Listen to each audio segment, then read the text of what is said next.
Another great champion, the AEW International Champion, Orange Cassidy. What a great match. I promise I'm not gonna.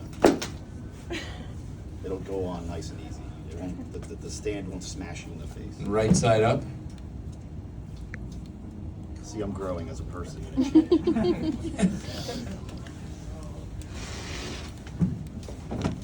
Hello, everyone. Hi. Hey. Questions? Hi there, John Archiolo from Screen Rant. When you won the title for the second time, you said it felt different. Now that you've conquered Jon Moxley finally, how does it feel now? It feels correct. It feels like it felt before, and I am that was the goal ever since I lost it. And when I won it back, it was still the goal. And now that I've done it, it feels very, very comfortable in my backpack.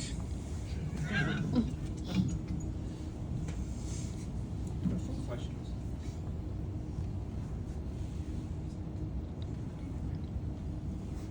Hi, Orange. Jorge Cervera from Lucha Libre Online. First of all, congratulations to this win. Well, I want to know because we saw today Will Ospreay, you got a great match versus him. So maybe, well, he say he won the gold of AEW. He talked about NJF, but there's, will be a great opportunity to him to have a match versus you from this title. So what about your thoughts to him be here on AEW? And it's possible to have that match, Tony? It's possible, maybe too?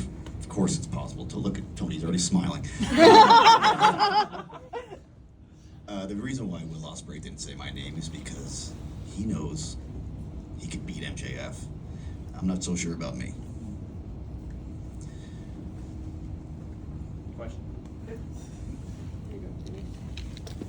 Denise Salcedo, Instinct Culture. Orange, today you beat Jon Moxley in this rematch. Where does beating Jon Moxley rank in your career accomplishments, especially for this year, given everything that you've done with that championship?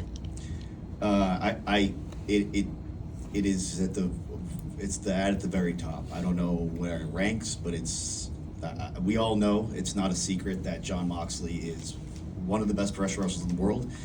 He'll go down as one of the best professional wrestlers ever.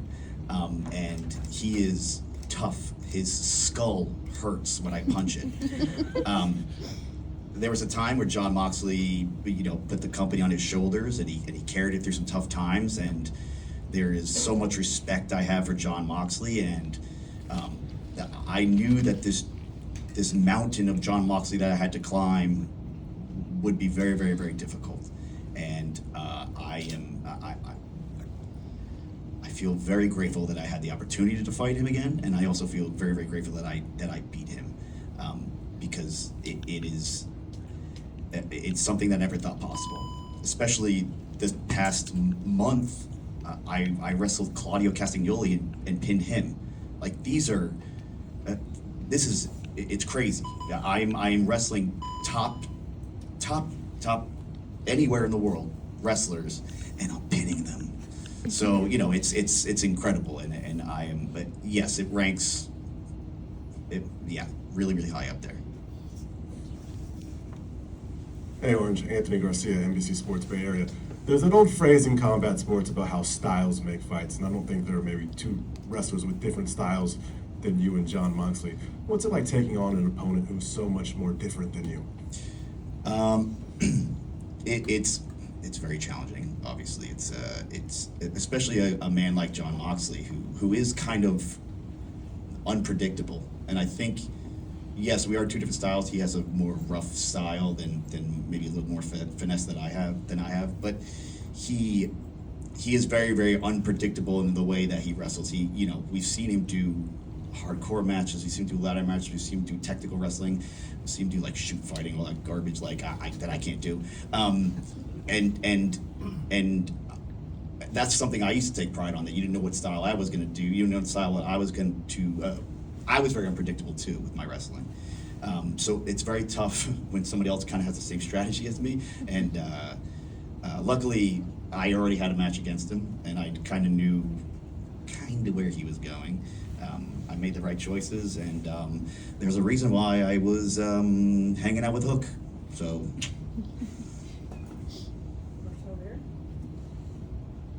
Hi, John Moore, ProWrestling.net. So a lot of people will say, I mean, it's pretty easy to say your first run with the title sort of defined the title, where you like tore after opponent after opponent after opponent to your body was worn down, and then you lost the title to Jon Moxley. Your second run, Jon Moxley was positioned as that sort of unstoppable giant, almost in a way where that's like the top of the story. So what are your plans moving forward, either with the title you have now, or are you planning a journey or story towards the world title eventually?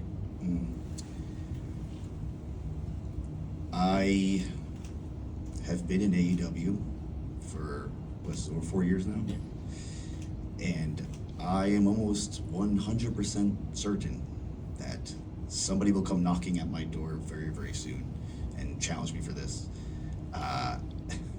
It's almost guaranteed. And I take a lot of pride in that. Like, people want this, they want to go after this, so I'm kind of just ready to take on anybody. As long as their names aren't Swerve and Hangman, I'm ready to go. Did you guys all see that? That was wild. Crazy. No way. Pass. Real. Thank you, though. I also want to say somebody else that obviously is not here, but the week, we talk about week and matches, and Tony will agree with me. I needed to say it out loud because I've been thinking about it. Trent Beretta has been on the run of matches in the past week.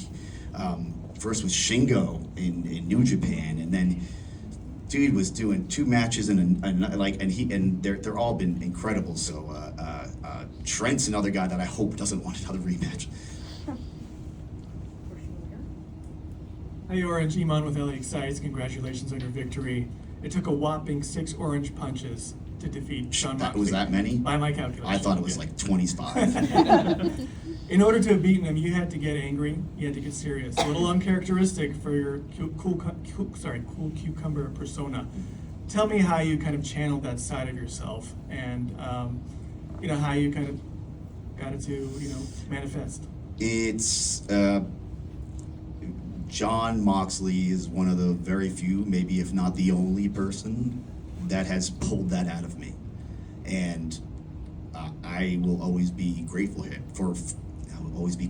him for doing that, because it has tapped into a side of me that I have never felt before, that we've never seen before, and clearly it helps when the time is right. So it's like not something I was like, oh, I guess I gotta get mean. No, I just wanted a man to stop biting me in the nose and breaking my back, so then I had to punch him in the face. I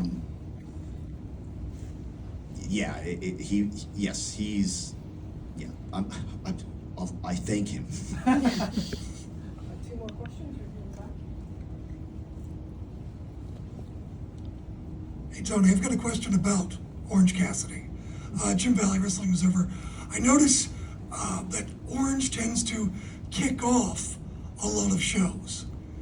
Are there analytics? Is there data that shows those casual fans that are watching Marvel movies or Big Bang Theory that they like Orange Cassidy? Is there a reason that he seems to kick off a lot of AEW programming?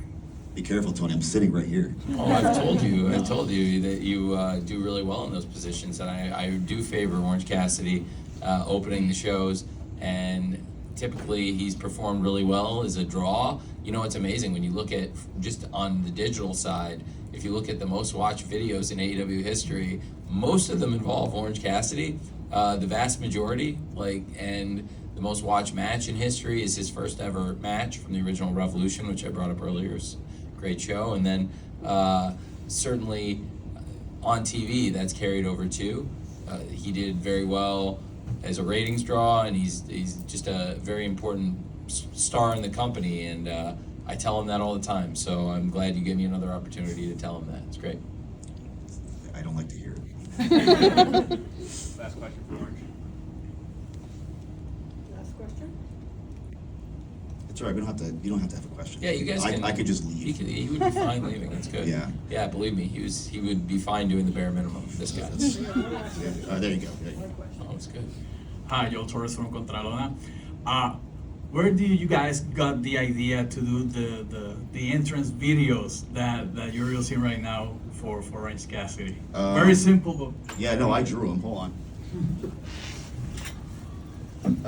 We have a great graphics department, and they're incredible. They do incredible work, and they get very frustrated with me because I draw stuff and ask them to put it on the screens, and then they say, "Are you sure?"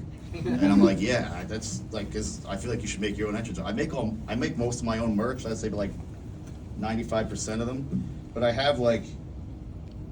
Oh, I deleted. Never mind. They're on my phone, and I sent them over. And that's basically, I was in a hotel room, and I draw a bunch of stick figures.